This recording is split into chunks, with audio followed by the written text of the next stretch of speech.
I promise everything will be okay. But how can you be so sure? Because I trust us.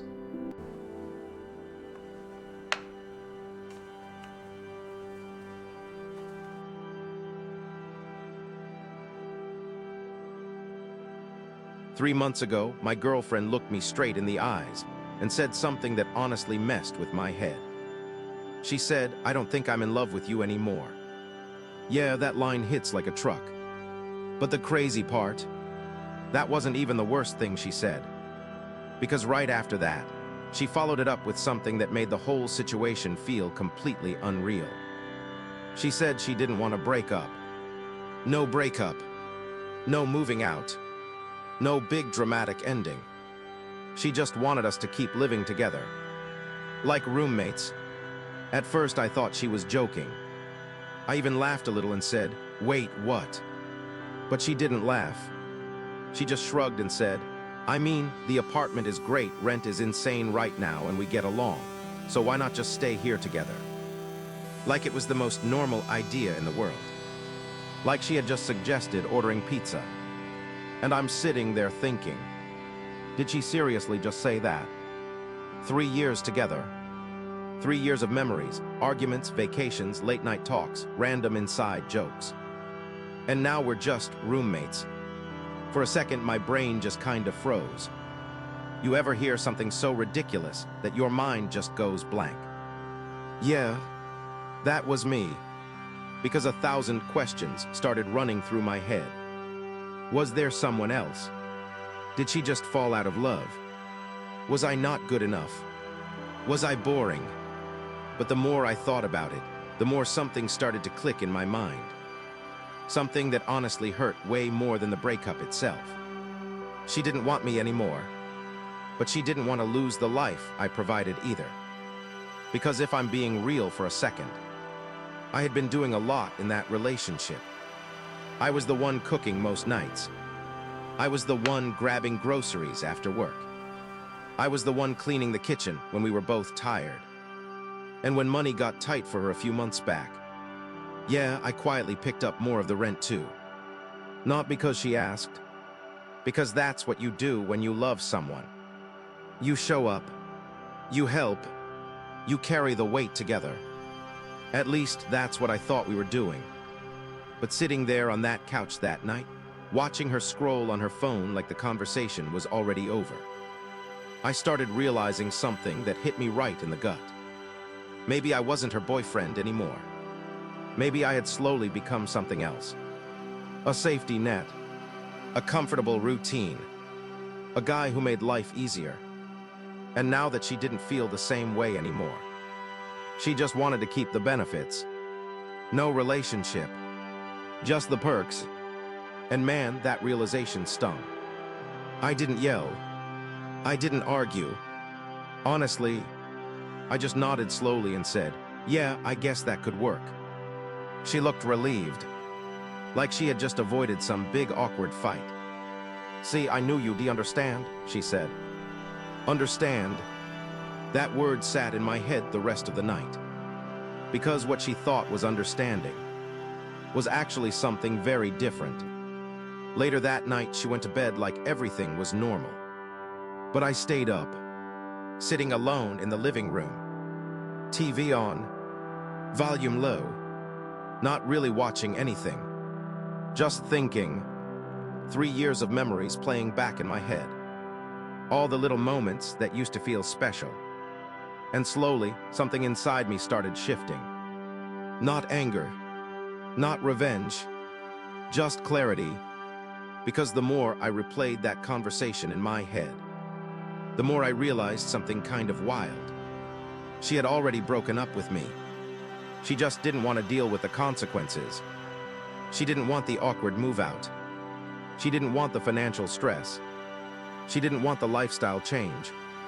So instead of ending things, she tried to turn our relationship into a roommate situation. And for a while, I just sat there thinking about what I should do. Should I move out? Should I fight for the relationship? Should I try to convince her we could fix things? But around 2 in the morning, a completely different idea popped into my head. And the moment it did, I actually laughed. Because suddenly the whole situation made sense. If she wanted a roommate, then I'd give her exactly that. No boyfriend energy. No extra effort. No emotional support. Just a roommate. Polite, respectful, but completely detached. And funny enough, that decision right there ended up changing everything. Because the moment I stopped acting like her boyfriend was the moment she started noticing me again. And trust me, what happened next? I did not see it coming at all. The next morning felt weird. Not dramatic, not explosive, just weird. You know that strange silence when something big has happened, but nobody's talking about it. Yeah, that kind of silence. I woke up before Emma like I usually did. The sunlight was barely coming through the blinds, the apartment was quiet, and for a second everything felt normal again. But then I remembered the conversation from the night before. I don't think I'm in love with you anymore. That sentence echoed in my head for a moment. Normally that thought would have crushed me. But weirdly, I felt calm. Because I had already made my decision. If she wanted a roommate, I was about to become the best roommate she'd ever had. Now here's the funny part. For almost 3 years, our mornings had a routine. I'd wake up first, head into the kitchen, and make breakfast for both of us. Nothing fancy, eggs, toast, maybe coffee. It wasn't some big romantic gesture. It was just what we did. But that morning, I made breakfast for exactly one person. Me. Eggs, toast, coffee. Just one plate. I sat at the counter eating when Emma walked into the kitchen, still half asleep, rubbing her eyes. She looked at my plate, then looked at the empty stove, then looked back at me. You didn't make any for me." I took a sip of coffee and shrugged casually. "Oh, I figured you'd make your own." She frowned a little. "But you always make breakfast." I leaned back in my chair and said calmly, "Well, we're roommates now, right?" She stared at me for a second. Not angry, just confused, like her brain was trying to process what just happened. Then she gave a small, awkward laugh. "Wow, okay." She grabbed a pan and started making her own eggs. And right there, that was the first crack in her perfect little plan. Because I don't think she realized something important when she suggested the roommate idea. Roommates don't go out of their way for each other. Roommates don't build their lives around each other. Roommates are polite, but that's about it. And over the next few days, I don't know what we're gonna do. that's exactly what I became. Just a roommate. I stopped doing her laundry. Stopped picking up groceries for both of us. Stopped asking about her work drama every night. Before, whenever she had a rough day, she'd sit on the couch and vent for an hour while I listened. Now, if she started complaining about work, I'd just nod and say, "Damn, that sucks," and go back to whatever I was doing. Not rude, not cold, I don't know just what we're neutral. gonna do. like a normal roommate. At first, Emma seemed totally fine with it. Actually, she looked relieved. More freedom, more space, no boyfriend expectations.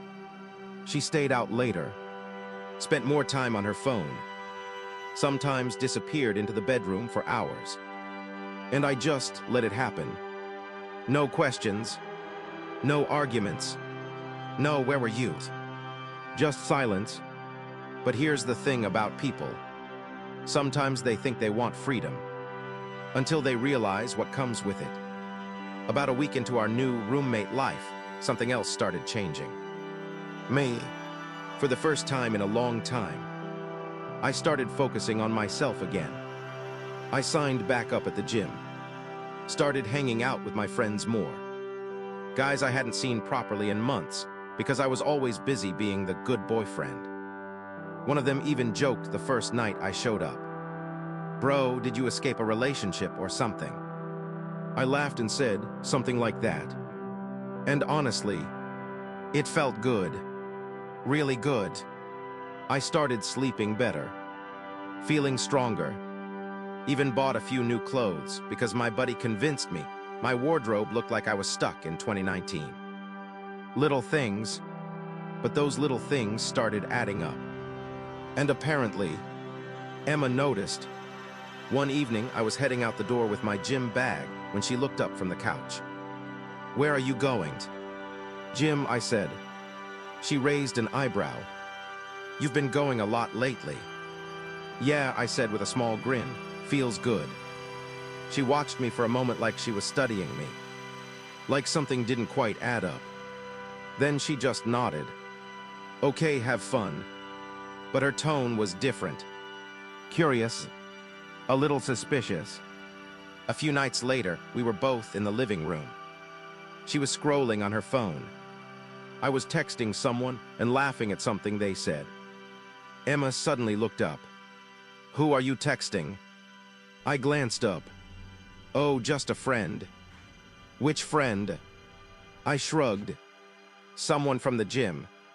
She stared at me for a second longer than usual, then slowly looked back down at her phone. But I could tell something had shifted. For the first time since that breakup conversation, Emma looked uncomfortable, like something about this new version of me didn't match the version she had gotten used to. A few minutes passed. Then she asked something that honestly caught me off guard. "Are you seeing someone?" I almost laughed. Not because it was funny, but because the irony was insane. The girl who said she didn't love me anymore was suddenly worried I might like someone else. I looked at her calmly and said, "No, not right now." And technically that was true, but something inside me had already changed. For the first time in a long time, I felt free, like my life wasn't stuck anymore. Emma leaned back on the couch and crossed her arms. She didn't say anything else. But I noticed something interesting that night. She kept glancing at me every few minutes, like she was trying to figure something out. And that's when I realized something kind of crazy. The girl who said she didn't love me anymore was suddenly paying a lot more attention to me. But the wild part, I hadn't even met the girl who was about to flip this entire situation upside down. And when I finally did, Emma's whole attitude was about to change in a way I never expected. Trust me, that's when things got really interesting. Because the moment she saw that I might actually move on, that's when the jealousy kicked in. And yeah, that's exactly when the power shift started. Over the next couple of weeks, something started changing in the apartment. At first it was subtle, almost unnoticeable, but once I saw it, I couldn't unsee it. Emma was watching me, not in an obvious way. She wasn't staring or asking questions every 5 minutes. But I'd catch her glancing over when I laughed at my phone, or when I came back from the gym, or when I grabbed my keys and headed out the door. It was like she was trying to figure out who this new version of me was. Because the guy she had gotten used to, the guy who waited for her attention, who planned everything around her, who dropped everything the moment she needed something, yeah, that guy was gone. And I think that confused her more than anything. One night I walked into the apartment after the gym, sweaty and exhausted. Emma was sitting on the couch watching some reality show. She glanced up at me and paused the TV. "Damn," she said. I raised an eyebrow. "What?" She tilted her head a little. "You've been working out a lot." I shrugged and tossed my gym bag near the door. Yeah, trying to get back in shape." She studied me for a second longer. "You look different." I laughed a little. "Different good or different bad?" She hesitated, then said quietly, "Different good," and that was the first compliment she'd given me in months. Old me probably would have eaten that up, but this time, I just nodded. "Thanks." Then I walked to the kitchen and grabbed a bottle of water. The conversation ended there, and somehow that made her even more curious. A couple nights later, we were both in the living room again. I was sitting on the other side of the couch texting someone from the gym group chat. One of the guys had sent a ridiculous meme and I laughed out loud. Emma looked up immediately. "What's so funny?" I turned the phone toward her for half a second. "Just some dumb gym meme." She leaned a little closer. "Who sent it?" "Jason." "Jason," I said. She frowned slightly. "Jason? Guy from the gym?" She nodded slowly, but I could tell something was going on in her head. A few seconds passed, then she asked casually, "So, do you guys hang out outside the gym?"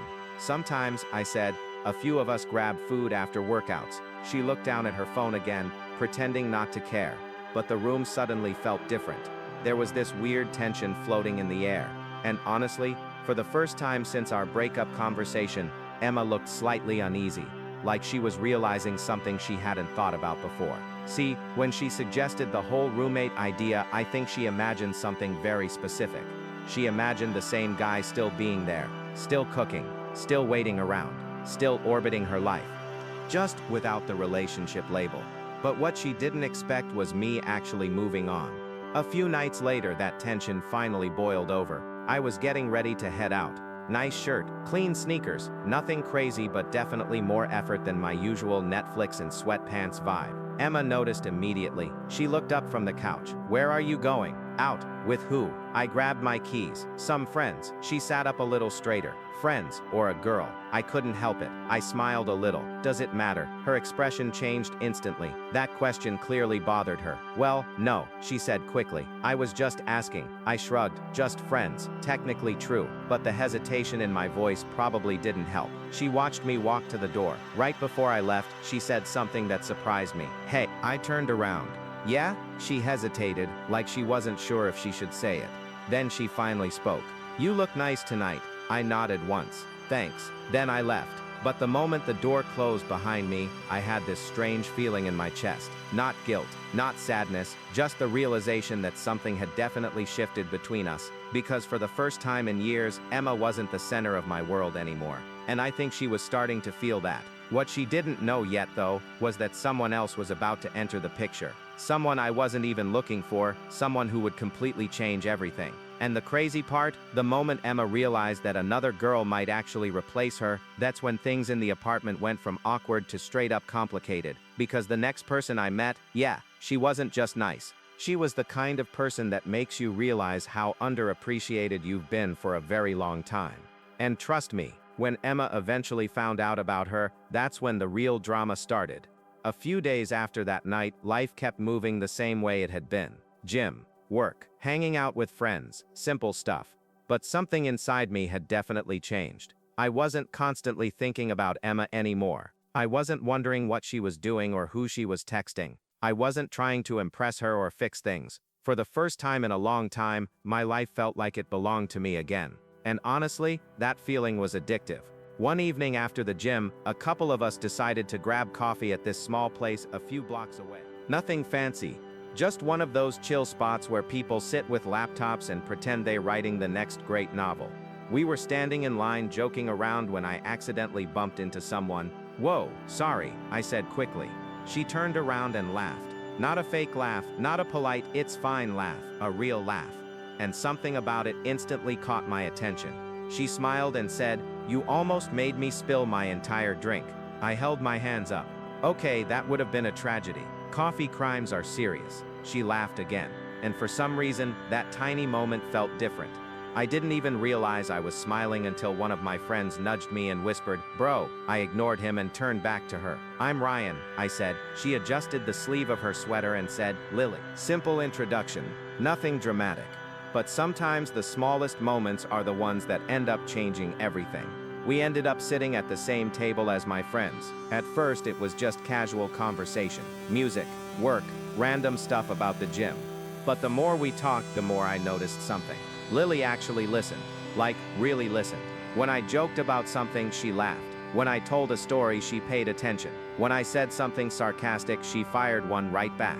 And it felt easy. Effortless. No walking on eggshells, no trying to read someone's mood every 5 seconds. Just two people talking and enjoying the moment. At one point she looked at me and said something that honestly caught me off guard. "You seem like a really thoughtful guy." I laughed a little. "Thoughtful?" "Yeah," she said. "Yeah," she said. "You're the kind of person who notices things about people." For a second I didn't even know how to respond to that. Because the truth was, I hadn't heard something like that in a very long time. Not from Emma, not from anyone. And hearing it from someone who barely knew me, yeah, it hit different. We ended up talking for almost 2 hours. Before leaving, she pulled out her phone. "Hey," she said casually, "we should hang out again sometime." I nodded. "Yeah, I'd like that."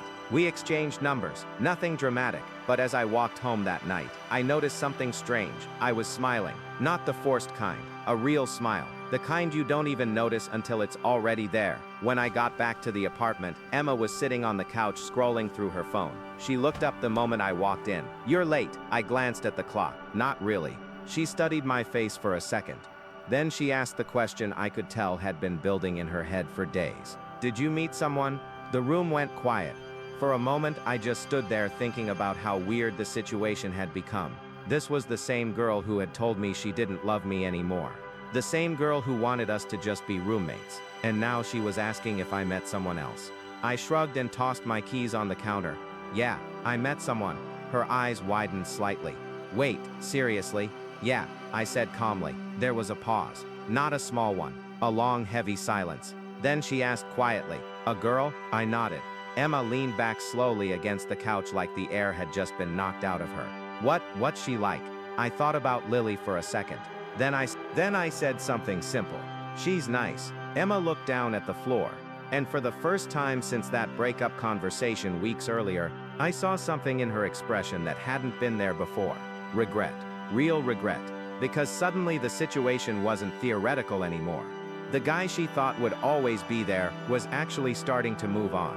And once that idea settled in her mind, everything about her attitude started changing. Because the next few days, Emma went from distant roommate to someone who suddenly cared a whole lot about what I was doing, where I was going, and who I was texting. But by then, something inside me had already shifted. Because Lily wasn't just nice, she was the kind of person that makes you realize how little appreciation you were getting before. And once you experience that, it's really hard to go back. What Emma didn't realize yet, though, was that things were about to reach a point where she couldn't pretend anymore. Because sooner or later, we were going to have one final conversation. The kind of conversation that changes everything. And when that moment finally came, Emma was going to say something I never expected to hear from her again. Over the next few days, the energy in the apartment completely changed. And I mean completely. Emma, who had barely noticed me for weeks, suddenly seemed very interested in everything I was doing. If my phone buzzed, her eyes would glance over. If I grabbed my keys, she'd look up from whatever she was doing.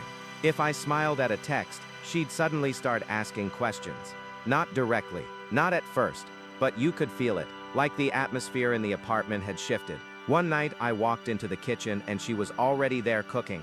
That alone was unusual. Emma almost never cooked. She turned around and said, trying to sound casual, hopeful, "Hey, I made pasta. There's extra if you want some." I leaned against the counter for a second. "Thanks, I'll grab some later." She nodded slowly. "Or, you could eat now." There was a small pause. I could tell she was hoping I'd sit down with her like we used to. But things weren't like that anymore. Distant. "I'm good," I said. "I've got a call in a bit." She didn't say anything, but I noticed the disappointment on her face. Reflective, and honestly, that moment felt strange. Because a few weeks ago, nostalgic, I would have done anything to get that kind of attention from her. Reflective, now it just felt different. Neutral. Not bad. Distant. Just distant. Like the emotional connection had quietly faded away. Over the next week, Emma tried a few more things. Small things. She started sitting closer on the couch, laughing at jokes I wasn't even telling to her, bringing up old memories. "Remember that trip we took to the lake?" Or, "Remember when we stayed up all night watching that terrible horror movie?" Stuff like that. And every time she did it, I could tell she was trying to recreate something. Trying to bring back the version of us that used to exist. But the truth was, that version of us was gone. And deep down, I think she knew it. Then one night, everything finally came out. I had just gotten back from hanging out with Lily. We grabbed dinner, walked around downtown for a while, talked about random life stuff. Nothing dramatic, but the whole time I felt something I hadn't felt in a long time. Peace. When I opened the apartment door, Emma was sitting on the couch with the TV off and just sitting there, waiting. The moment she saw me, she stood up. "Can we talk?" Her voice sounded different, serious. I nodded slowly and set my keys on the table. "Sure." We both sat down. For a few seconds, neither of us said anything. Then she took a deep breath. "I think I messed up." I looked at her. She continued, her voice softer now. "Regretful. When I said I wasn't in love with you anymore, I thought that was how I felt." Another pause. "But seeing you move on, seeing you happy without me." Her eyes started getting watery. I realized something. Determined, she looked straight at me. Regretful. I think I made the biggest mistake of my life. The room went quiet. A few weeks ago, hearing those words probably would have meant everything to me. But now, it felt like hearing news about a life I used to live, not the one I was living anymore. Emma wiped her eyes and said the words I never thought I'd hear again. I still love you. There it was. The sentence I used to hope for. The sentence I once would have waited forever to hear. But something inside me had already changed. Not in an angry way. Not in a revenge way. Just peacefully. Like I had already closed that chapter. I took a slow breath and said gently, "Emma, I care about you. I always will." Her eyes lit up slightly. But then I continued. "But things aren't the same anymore." Her expression slowly fell. "I've moved on." She stared at me like she was hoping I'd say I was joking. Like maybe this was just some emotional moment that would pass. But it wasn't. This was real. After a long silence, she asked quietly, "Is it because of her?" I thought about Lily for a moment. Then I nodded. Partly. Emma looked down at her hands. Then she asked one last question. "Do you think we could ever try again?" That was the moment I knew the story between us had truly ended. Because for the first time in years, I wasn't afraid of losing her. I just felt calm. "I think you deserve someone who makes you happy," I said, "and I deserve someone who actually wants me." A tear rolled down her cheek. Neither of us said anything for a while. Then I stood up and grabbed my keys again. Before I walked to the door, I turned back and said something that had been sitting in my mind for weeks. "Funny thing is," she looked up, "the moment you realized my worth," I paused for a second, "was the moment you lost me." I didn't say it to hurt her.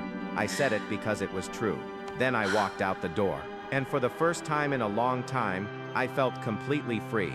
Because sometimes what feels like the end of your story is actually just the beginning of a better one. And meeting Lily, yeah, that was the beginning of mine.